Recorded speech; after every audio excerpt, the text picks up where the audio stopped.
Una giornata ed una nottata storica per Giampaolo Gobbo, quella del voto per il referendum sull'autonomia, apice di un percorso lungo oltre 30 anni del popolo veneto verso l'autodeterminazione, e per Gobbo, decenni alla guida della Liga e regista dell'elezione di Luca Zaia alle regionali del 2010, anche un momento di grande emozione politica e personale. Si chiude un periodo, parlo di Liga Veneta, parlo degli inizi del 1980, quando si è cominciato a parlare di vera autonomia, e quindi di questo ricordo molto bene, e finalmente si è arrivati ad oggi, dove i veneti si sono espressi con la grande maggioranza per la volontà di avere veramente quell'autonomia che è da sempre nel cuore dei nostri cittadini, dei nostri veneti. Esulta Giancarlo Gentilini che, nonostante i rapporti piuttosto tesi dell'ultimo periodo con i vertici provinciali del Carroccio trevigiano, si è adoperato per spingere alle urne quello che chiama il suo popolo.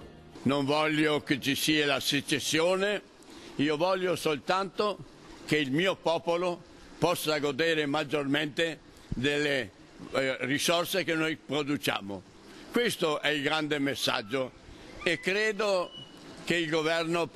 debba prendere atto, perché è stata una grande spallata nei confronti del governo centrale.